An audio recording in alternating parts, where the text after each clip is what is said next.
সাবেক প্রধানমন্ত্রী শেখ হাসিনা থেকে শুরু করে বিসিবির প্রধান নাজমুল হাসান পাপন কিংবা ওয়াসার তাকসিমকে তাড়ানো গেলেও বাফুফের প্রেসিডেন্ট কাজী সালাউদ্দিন তার চেয়ারটা জান প্রাণ দিয়ে আঁকড়ে ধরেছিলেন। বাংলাদেশ ফুটবলকে ধ্বংস করে দেওয়ার অন্যতম বড় কারিগর অবশেষে নিজের পদ থেকে সরে যাওয়ার সিদ্ধান্ত নিয়েছেন। কদিন আগেও নির্বাচন ছাড়া তাকে সরানো যাবে না বলে সালাউদ্দিন হঠাৎ কেন এমন সিদ্ধান্ত নিলেন তা নিয়ে চলছে জল্পনা কল্পনা। বাংলাদেশ ফুটবল ফেডারেশনের সভাপতির দায়িত্বে এবার কে আসবেন সেটাও মানুষের মধ্যে কৌতূহল সৃষ্টি করেছে।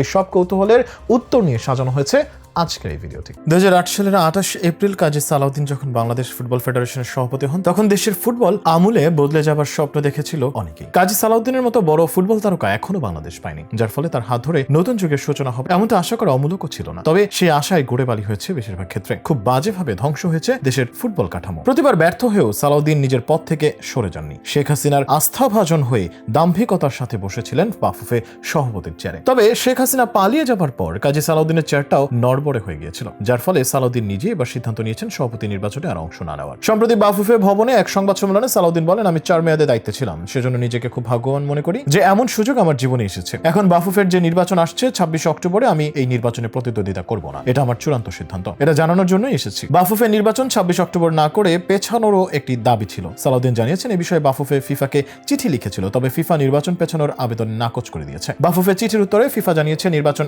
একদিনও পেছানো যাবে না। বাফুফে থেকে সালাউদ্দিনের সরে যাওয়ার দাবি গত কয়েক বছরে প্রবল হয়ে ওঠে। আর্থিক অনিয়মের অভিযোগে গত বছর এপ্রিলে বাফুফের বিরুদ্ধে শাস্তিমূলক ব্যবস্থা নেয় ফিফা। বাফুফের তৎকালীন সাধারণ সম্পাদক আবু নাইম 2 বছর নিষিদ্ধ হন। বাফুফের অর্থ কমিটির প্রধান হিসেবে দায়িত্ব পালনে ব্যর্থতার অভিযোগে সিনিয়র সহসভাপতি সালাম মুর্শিদিকে ফিফা 13 লাখ টাকা জরিমানা করে। 5 আগস্ট শেখ হাসিনা সরকারের পতনের পর বাংলাদেশের ফুটবল সমর্থকদের সংগঠন বাংলাদেশ ফুটবল আল্ট্রাস সালাউদ্দিনের পদত্যাগের দাবি তোলে। সংগঠনটি 2 দফায় বাফুফের সামনে গিয়ে বিক্ষোভ করেছে। এরপর সংগঠনটি সালাউদ্দিনকে পদত্যাগের আলটিমেটাম দেয়। তবে সেই আলটিমেটামকে গুরুত্ব না দিয়ে গত 13 আগস্ট সালাউদ্দিন জানিয়েছিলেন তিনি পদত্যাগ তো করবেনই না, বরং আবার বাফুফের সভাপতি পদে নির্বাচন করবেন। সেই ঘোষণার 1 মাস পর নিজের অবস্থান বদলে নির্বাচন থেকে সরে দাঁড়ানোর সিদ্ধান্ত জানালেন সালাউদ্দিন। 2008 সালে সালাউদ্দিন সভাপতি নির্বাচিত হওয়ার বছরে ফিফা র্যাঙ্কিং এ বাংলাদেশের অবস্থান ছিল 168তম। এরপর অবনমন হতে হতে 2017 সালে বাংলাদেশের অবস্থান দাঁড়ায় 197, যদিও সর্বশেষ র্যাঙ্কিং এ বাংলাদেশের অবস্থান 184। অর্থাৎ তার দায়িত্ব নেওয়ার পর ফিফা র্যাঙ্কিং এ বাংলাদেশের উন্নতি হয়নি, বরং আগের অবস্থানেও ফিরতে পারেনি। জাতীয় দলের তেমন কোনো সাফল্য না পাওয়াটা সভাপতি সালাউদ্দিনের জন্য অনেক বড় ব্যর্থতা। দীর্ঘ সময় দায়িত্বে থাকার পরও